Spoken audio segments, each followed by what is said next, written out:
नमस्कार दोस्तों, स्वागत है आपका स्टडी ऑनलाइन चैनल पर।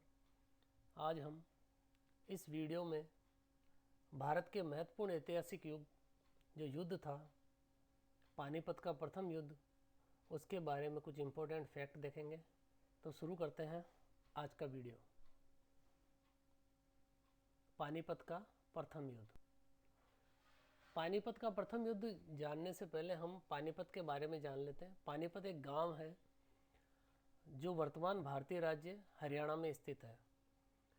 पानीपत का वह स्थान जहां 12वीं शताब्दी के बाद से उत्तर भारत के नियंत्रण को लेकर 3 भाग्य निर्णायक यानी महत्वपूर्ण युद्ध हुए, या जो लड़ाइयाँ लड़ी गई जिन्होंने भारतीय इतिहास की धारा ही मोड़ दी। पौराणिक कथा के अनुसार पानीपत महाभारत के समय पांडव बंधुओं द्वारा स्थापित 5 शहरों यानी शहरों को प्रस्थ भी बोलते हैं में से एक था। इसका ऐतिहासिक नाम क्या था? पांडुप्रस्थ, यानी पानीपत को पांडुप्रस्थ भी कहते थे। और पानीपत जो है वह भारत के हरियाणा राज्य में स्थित है। आज हम इस वीडियो में पानीपत के प्रथम युद्ध के बारे में जानेंगे, और जो अगला वीडियो होगा उसमें पानीपत के द्वितीय युद्ध और तृतीय युद्ध के बारे में जानेंगे। तो पानीपत का प्रथम युद्ध। पानीपत का प्रथम युद्ध जो है दोस्तों, वह 21 अप्रैल 1526 ईस्वी को हुआ। और जो पानीपत की पहली लड़ाई को दिल्ली के अंतिम सुल्तान इब्राहिम लोदी और मुगल आक्रमणकारी बाबर के बीच हुई थी। यानी जो पानीपत का प्रथम युद्ध जो हुआ था वह मुगल सम्राट जो बाबर थे उनके और इब्राहिम लोदी के बीच में हुआ था। बाबर को भारत पर आक्रमण करने के लिए पंजाब के तत्कालीन सूबेदार दौलत खां लोदी ने अपने पुत्र दिलावर खां को बाबर के पास निमंत्रण लेकर भेजा था। यानी जो पंजाब का सूबेदार था तत्कालीन दौलत खां लोदी, उसने अपने बेटा जो दिलावर खां था उसको बाबर के पास पानीपत के युद्ध के लिए निमंत्रण भेजा। दूसरी ओर मेवाड़ के शासक राणा सांगा और बिहार के सूबेदार दरिया खां नोहानी ने भी बाबर को आगरा पर आक्रमण के लिए प्रेरित किया। तो इन दोनों ने बाबर को आक्रमण के लिए आमंत्रण दिया था। इस युद्ध में इब्राहिम लोदी के पास 1 लाख संख्या तक की फौज थी, यानी बहुत बड़ी संख्या, बड़ी मात्रा में इब्राहिम लोदी के पास फौज थी। उधर काबुल के तैमूरी शासक जहीरुद्दीन मोहम्मद बाबर, यानी जो बाबर था, उसके पास मात्र 12,000 की फौज थी। लेकिन उसके पास एक बहुत ही महत्वपूर्ण ताकत थी, वह थी बड़ी संख्या में तोपें होना। दोस्तों, यह इतिहास की उन पहली लड़ाइयों में से एक थी जिसमें बारूद, आग्नेयास्त्रों और मैदानी तोपखाने को लड़ाई में शामिल किया था, जो कि बाबर की जीत के लिए निर्णायक साबित हुआ। रणविद्या, सैन्य संचालन की श्रेष्ठता और विशेषकर तोपों के नए और प्रभावशाली प्रयोग के कारण बाबर ने इब्राहिम लोदी के ऊपर निर्णायक विजय प्राप्त की थी।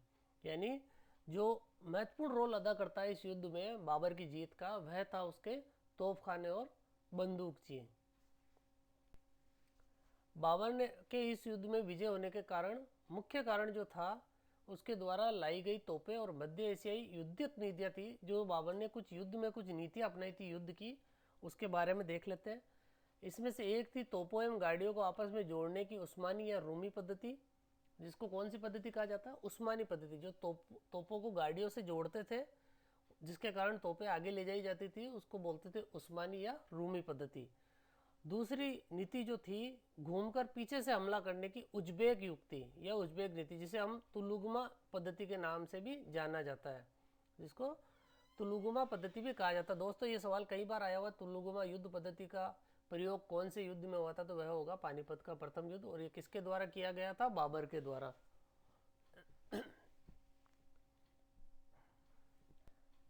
इस युद्ध में बाबर के तोपची जो थे, तोप चलाने वाले, उस्ताद अली कुली एवं मुस्तफ़ा थे।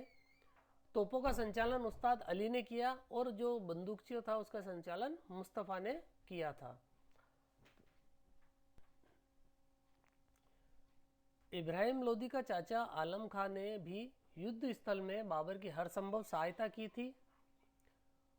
इब्राहिम लोदी ने रणभूमि में ही अपने प्राण त्याग दिए, यानी इब्राहिम लोदी जो थे दोस्तों वो मारा गया इस युद्ध में, और बाबर ने वहीं उसको दफना दिया था। रणभूमि में शहीद होने वाला मध्यकाल का प्रथम शासक कौन होगा? इब्राहिम लोदी ही था। यानी बाबर ने इब्राहिम लोदी को हराकर उसने जो इब्राहिम लोदी था उसने वहीं प्राण त्याग दिए और बाबर ने उसको वहीं दफना दिया। इस युद्ध में इब्राहिम लोदी का मित्र एवं ग्वालियर का राजा विक्रमजीत भी इब्राहिम लोदी की ओर से युद्ध करता हुआ मारा गया। जो इब्राहिम लोदी का मित्र था, साथ था, जो उसने कि बाबर के विरुद्ध उसने भी अपना इब्राहिम लोदी का साथ दिया, वह भी इस युद्ध में मारा गया, जो कि ग्वालियर का राजा था विक्रमजीत। इस युद्ध को जीतने के बाद बाबर को आगरे में लोदियों का एकत्र किया हुआ खजाना और विश्व प्रसिद्ध कोहिनूर हीरा प्राप्त हुआ। यानी जो कोहिनूर हीरे की प्राप्ति बाबर को हुई थी वह इसी युद्ध से हुई थी, जिसे हुमायूं ने ग्वालियर के दिवंगत राजा विक्रमजीत से प्राप्त किया था। इस हीरे का वजन जो था दोस्तों 320 रत्ती था। और यह हीरा दोस्तों अभी ब्रिटेन में जो रानी विक्टोरिया है, जो ब्रिटेन का जो ताज है, उसमें उस ताज पे जड़ा हुआ है। और बाबर ने इस युद्ध को जीतने के उपलक्ष्य में कुछ सिक्के भी चलाए थे इस जीत की खुशी में। तो ये देख लेते हैं। बाबर ने इस युद्ध को जीतने की खुशी में काबुल के प्रत्येक निवासी को शाहरुख नामक चांदी का सिक्का उपहार स्वरूप दिया था। यानी ये सिक्के की जो तस्वीर देख रही है, चांदी का सिक्का था शाहरुख, उसको प्रत्येक नागरिक को उसने दिया था, उपहार के रूप में इन्हें भेंट की थी।